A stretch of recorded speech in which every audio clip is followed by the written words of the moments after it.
Ini adalah bagian akhir dari IPAS ya, untuk bab 2 cerita tentang Indonesia kita. Oke. Cara mempertahankan kemerdekaan. Kita mulai. Cara mempertahankan kemerdekaan. Kemerdekaan Republik Indonesia tidak diperoleh secara sukarela atau pemberian bangsa lain, bukan, melainkan dari hasil perjuangan dan perlawanan terhadap para penjajah. Berikut hal yang perlu dilakukan untuk mempertahankan kemerdekaan. Oke.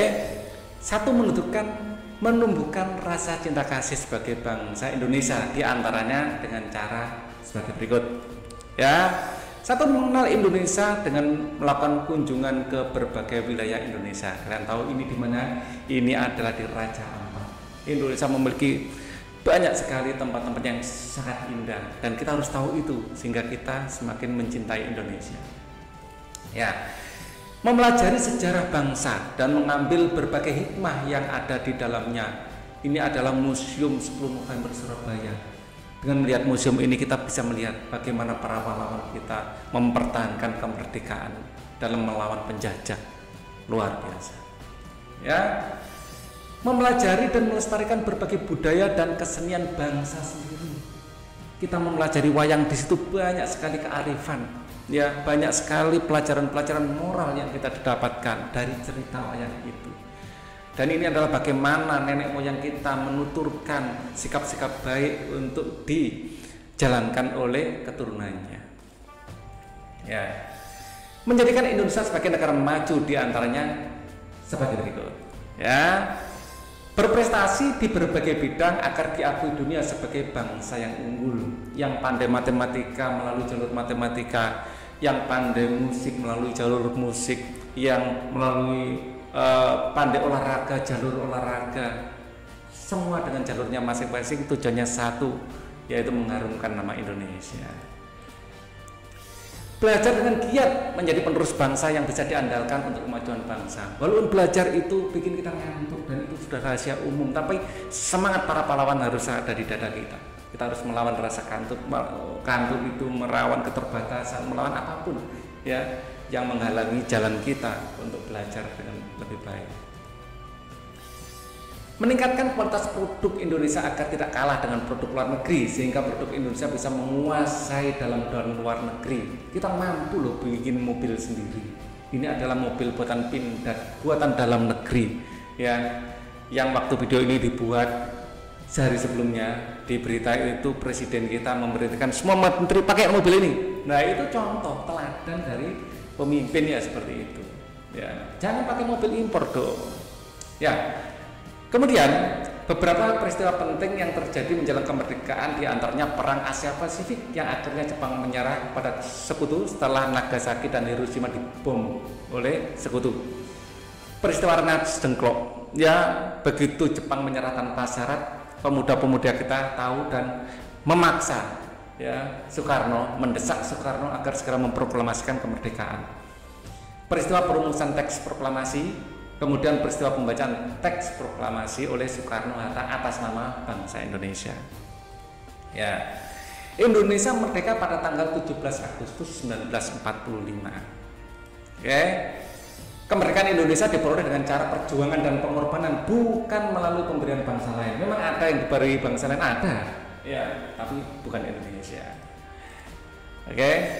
Sebagai pelajar kita juga bisa menjaga kemerdekaan. Hal yang bisa dilakukan antara lain dengan menumbuhkan rasa cinta kasih sebagai bangsa Indonesia, ya, menjaga persatuan dan kesatuan serta menjadikan Indonesia sebagai negara maju.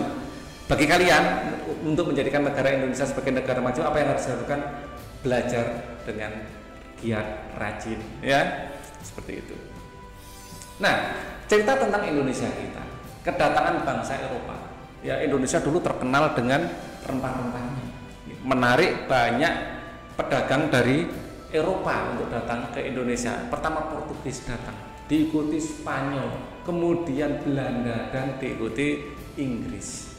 Ya, karena mereka yang tadi mulanya ingin berdagang akhirnya ingin menguasai, maka terjadi bermacam-macam perlawanan. Perlawanan yang bersifat kedaerahan banyak. Ya, yang sudah kita pelajari adalah perang Diponegoro di Jawa dan perang Padri ya di Sumatera dipimpin oleh Tuanku Imam Bonjol.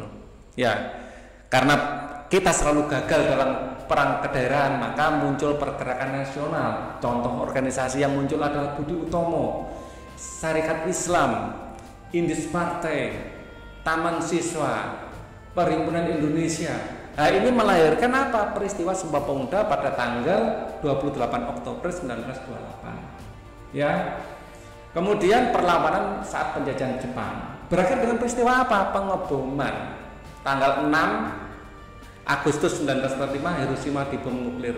Kemudian Nagasaki pada tanggal 9 Agustus 1945. Ini membuat Jepang menyerah tanpa syarat.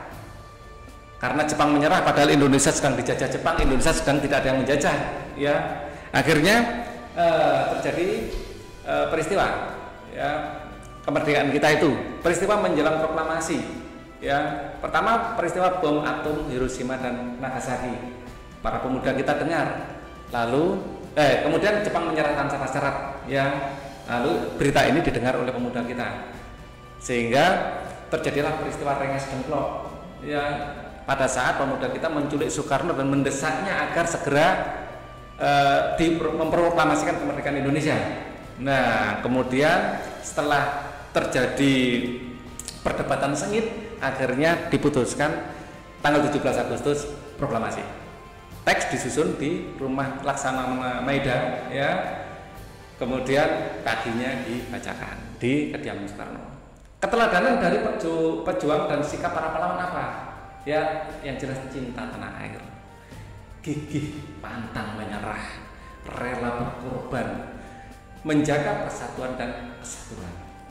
Nah, sekarang kita uji pemahaman, ya, kedatangan bangsa-bangsa Eropa. Apa tujuan bangsa Eropa datang ke Indonesia? Tujuan bangsa Eropa datang ke Indonesia pada awalnya untuk berdagang rempah-rempah, tetapi karena keserakahannya sampai melakukan monopoli perdagangan, bahkan melakukan penjajahan terhadap bangsa Indonesia. Kemudian mengapa bangsa Eropa ingin menguasai wilayah Indonesia? Ya, karena ingin menguasai sumber daya alam yang melimpah, salah satunya adalah rempah-rempah. Bagaimana menjaga keutuhan NKRI dari pengaruh bangsa lain? Bisa dengan menjaga kedaulatan NKRI, ya, menumbuhkan rasa cinta kasih sebagai bangsa Indonesia, sehingga dan menjaga persatuan dan kesatuan, ya, menjadikan Indonesia sebagai negara maju. Ini adalah salah satu caranya. Kalian bisa menambahkan dengan pendapat kalian sendiri. Oke, perlawanan terhadap penjajah. Mengapa akhirnya bangsa kita melakukan perlawanan pada penjajah? Karena menyadari bahwa tindakan bangsa-bangsa Eropa dan Jepang sangat kejam dan sudah kelewat batas dan banyak menyengsarakan bangsa Indonesia. Apa saja upaya yang dilakukan bangsa kita untuk melawan kekejaman penjajah? Melakukan peperangan secara fisik, ya, dengan mengangkat senjata dan melakukan perundingan dan musyawarah. Ini dilakukan oleh para cendekiawan kita. Peristiwa penting menjelang kemerdekaan. Indonesia merdeka pada tanggal 17 Agustus 1945. Pilih 3 tokoh yang kalian ketahui dan sudah berperan pada masa kemerdekaan. Deskripsikan secara singkat ketiga tokoh tersebut. Nah, ini salah satu contoh-contoh, ya, salah 8 bukan salah satu. Oke, yang pertama Insinyur Soekarno. Sikap yang bisa terlihat ini adalah rela berkorban, cinta tanah air, pantang menyerah, mengutamakan musyawarah dan mufakat, dan mengutamakan kepentingan masyarakat daripada kepentingan pribadi. Kemudian kita punya tokoh Dr. Andes Muhammad Hatta, jiwa solidaritas, kesetiakawanan, jiwa toleransi atau tenggang rasa, dan keberaniannya melawan kejahatan para penjajah, serta cinta terhadap tanah air Indonesia. Kita juga punya tokoh Laksamana Tadesi Maeda, walaupun bukan orang Indonesia, ya, memiliki rasa toleransi yang tinggi, dapat dipercaya dan berani membela terhadap kebenaran. Ya. Kemudian kita punya tokoh Ahmad Subarjo Joyo Adi Suryo, ya, memiliki tanggung jawab yang tinggi, adil, bijaksana, aktif di berbagai bidang dan cinta terhadap tanah air Indonesia. Soekarni berjiwa nasionalis tinggi, memiliki sifat pemberani dan bertanggung jawab. Singgih berjiwa nasionalis tinggi, memiliki sifat pemberani dan pantang menyerah. Sayyidu Melik yang mengetik teks proklamasi, ya, rasa nasionalisme yang tinggi, rela berkorban demi bangsa Indonesia, berpendirian teguh dan bertanggung jawab. Fatmawati, ya, berpendirian teguh, sosok yang sederhana dan bijaksana. Luar biasa ya. Loh, ini adalah waktu Indonesia awal merdeka ya, orangnya kurus-kurus pasti ya. Karena setiap hari berjuang ya. Sikap apa yang bisa diteladani dari ketika tokoh yang kalian pilih ya? Rela berkorban yang jelas, gigih, cinta tanah air, pantang menyerah, ya kan? Mengutamakan musyawarah dan mufakat, mengutamakan kepentingan masyarakat daripada kepentingan pribadi atau golongan. Ya, oke, ini adalah sudah semuanya, sudah akhir dari video-video kita. Ya, Pak Ali mohon diri dulu. Yang belum subscribe silakan subscribe, nyalakan tombol lonceng. Ya, kita akan ketemu lagi di bab berikutnya. Thank you for watching. Wassalamualaikum warahmatullahi wabarakatuh.